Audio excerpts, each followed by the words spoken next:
Risk of Rain 2 is a game designed to pick up as many items as you can while progressing through levels, fighting enemies, bosses, and keeping yourself alive for either as long as possible or until you can fight the final boss.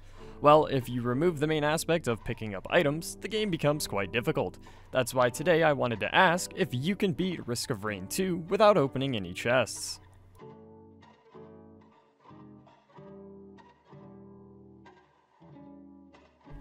Obviously, the first thing I needed to do was pick a character.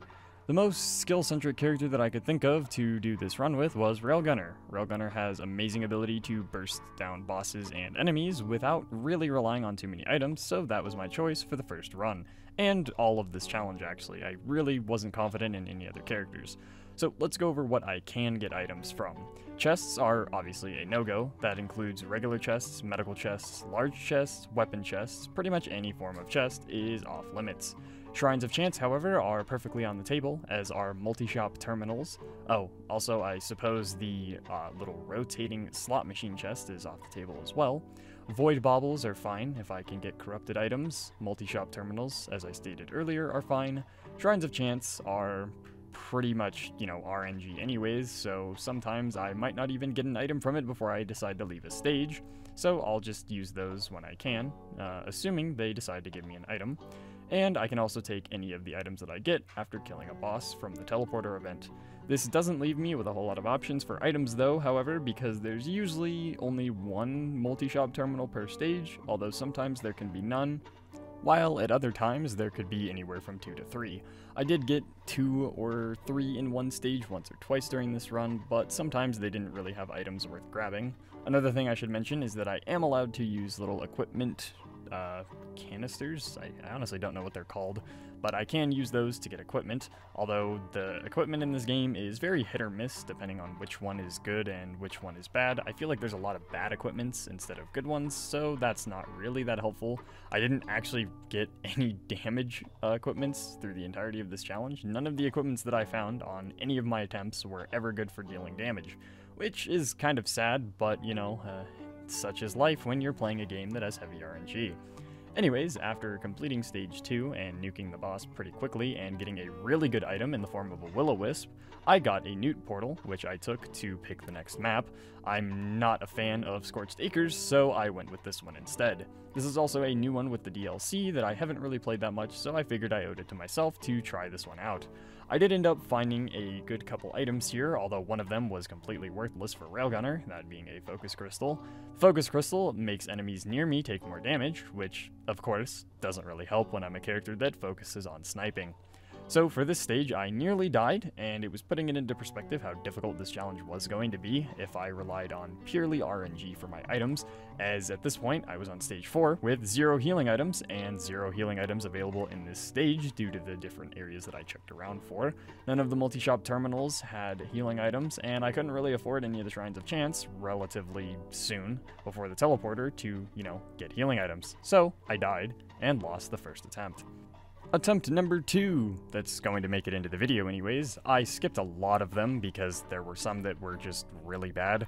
I died on, stage 1 or stage 2, died without getting really any good items, or died without making any meaningful progress, so we're going to skip those attempts and just focus on the ones that I did have that were somewhat entertaining or decent to watch. For stage 1, I actually got really lucky this run in the fact that I got a medkit out of a multi-shop terminal very early on, as well as a crowbar, which made one-shotting the first boss very easy. The item it dropped me, however, was practically worthless. Bandolier isn't really something you need as a Railgunner, it's just not very helpful. I also got another Newt portal, which is really weird. They're kind of common for me during this run, I don't know why I got so many. Stage 2 was much of the same. I ended up nuking the boss in one shot again and getting a Yooka-Laylee. Yooka-Laylee is very good for crowd controlling enemies. If I could pair that with a Will-O-Wisp and a couple other items, I would be setting really good for just clearing out basic enemies. Stage 3 went much of the same. I got practically nothing here worth mentioning, just a lockbox key, but I did end up getting a gold from the boss, which was absolutely fantastic. I also picked up a sticky bomb from something, can't quite remember what it was. I think it was a multi-shop terminal, though it could have been a Shrine of Chance. I don't really remember. These runs were pretty far and few between. I had a lot of attempts to try to remember each specific item and encounter, so we're just going to kind of go through it as I remember. I was pretty worried for myself on stage 4 as I had a double Wandering Vagrant to fight, which was pretty terrifying as the Wandering Vagrant is an enemy I struggle a lot with whenever I have to fight it in a boss form, but I did manage to just very slowly whittle it down and kill it and make it to stage 5. This is the farthest I've made it during this challenge so far, and I ended up actually making it to the final boss this run, picking up a couple good items in stage 5, like a Leech Seed for added healing and a Will-O-Wisp to explode enemies that I kill. If you're not familiar with Risk of Rain, I'm sure a lot of these items are very weird to you. It's a weird concept because you probably have no idea what any of these do. I try to explain them as I go, but I might miss a couple here and there, so if I do, I apologize. Stage 6 had me very worried because I had a boss to deal with, a 3-phase boss fight. Well, technically 4 if you want to count the last little bit of the boss fight, which is usually not very challenging, and a lot of the hardest hitting enemies in the game, for me anyways, at this point during this challenge, since some of the enemies that are considered harder than these ones can't really spawn on this run since I'm not re-looping the game and going for further levels to, progress and get even more items. I technically could have beaten the game by just going to stage 9 and then obliterating myself, which is counted as a win, even though you don't really fight a boss, but we're not going to do that this run because I feel like it violates the challenge since there's not really any added difficulty in fighting the final boss if you just skip him. This boss absolutely sucks when you don't have a lot of good items. I did have pretty decent healing. I had an equipment that constantly healed me, I had a medkit, and I had, just all around decent luck with the items that I'd gotten this run, but it wasn't really enough to save me. I failed this attempt, which is kind of sad because I was doing really well during the boss fight. I had a couple close calls, but managed to always escape and heal myself up before fighting him again, although he was taking a lot of my health out, and I did eventually die. In between attempt 2 that you just watched and the successful attempt, which is going to start now, I decided to lower the difficulty because there were probably about 2 hours of failed attempts in between these, and I just, was kind of getting sick of it. The sad thing is, though, I had insane RNG on this run with the items that I got, and I probably could have done this had I left the difficulty on normal regardless because of the items that I got lucky with. First off, I managed to get a corrupted missile launcher, which makes it to where every hit I fire out a little missile. By the end of the run, this thing was doing, I think 1,500 damage or something every single time I fired my weapon, whereas the normal missile only fires on a chance basis. So, this thing, being basically firing on every hit, as long as I keep that little pink overshield in the bottom healed up, is pretty crazy.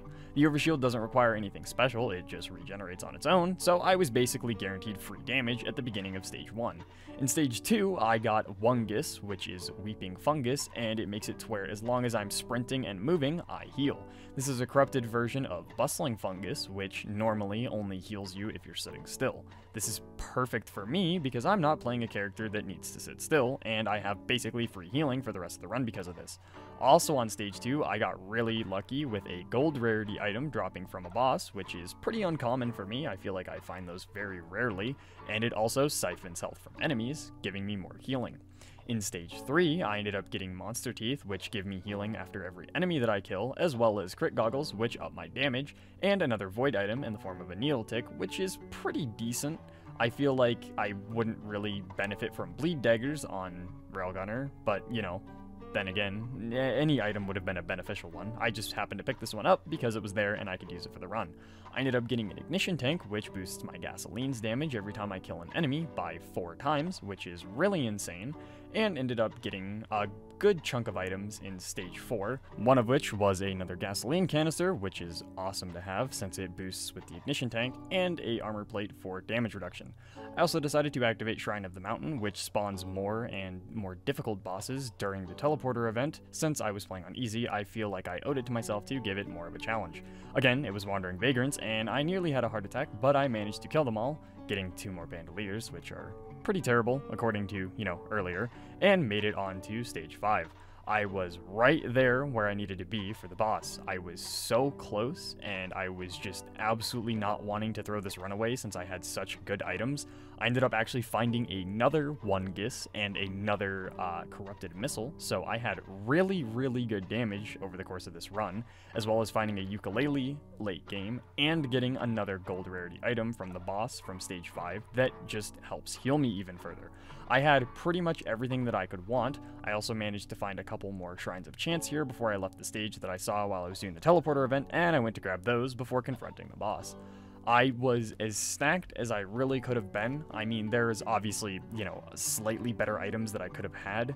If I was using something like Artifact of Command, which lets me pick the items that I get whenever they drop, I could have, had a much easier run. I could have gotten lucky and got, legendary items from the Shrines of Chance, which could have really helped me depending on what they are. But as far as this run goes, the items that I had were pretty damn good. I was going to be hard-pressed to find another run where I had such good damage items. And this reflects in the boss, as I nearly one-shot his first phase. Granted, I am playing on easy, but that's still pretty insane considering how much damage I was doing at this point. Phase 2 is more just basic enemies that I have to fight before he comes back for Phase 3, and they didn't really stand much of a chance just due to how much damage I was doing at this point. Railgunner is absolutely fantastic for just nuking health down, and she's not very item reliant when it comes to other characters that really need items to get going, like Huntress for example, really needs good items before she starts being a massive DPS. Same with a character like Multi or Artificer or Bandit. Pretty much any of the other characters that I considered using were going to be heavily item reliant, so I just stuck with Railgunner. I ended up making him clear to his phase 4, if you want to call it that, where he takes away all your items and you just have to basically burst him down to get your gear back and then escape the moon before it blows up. I just managed to get to the moon without really killing myself to fall damage, considering I was, worried about that, and that's it. I beat the run. You can beat Risk of Rain 2 without opening chests. As always, I hope you guys enjoyed the video. Thank you so much for the support. If you have any suggestions, leave them down in the comments below. I highly recommend giving Risk of Rain 2 a chance. It is by far one of the best roguelikes I've ever played, one of my favorite in the sheer amount of content that there is, and I wish this game got more love and, a broader community, as it's just absolutely fantastic to play. And if you do give it a chance, let me know what you guys think in the comments. As always, though, I appreciate you for watching the video, and I hope you have a wonderful rest of your day.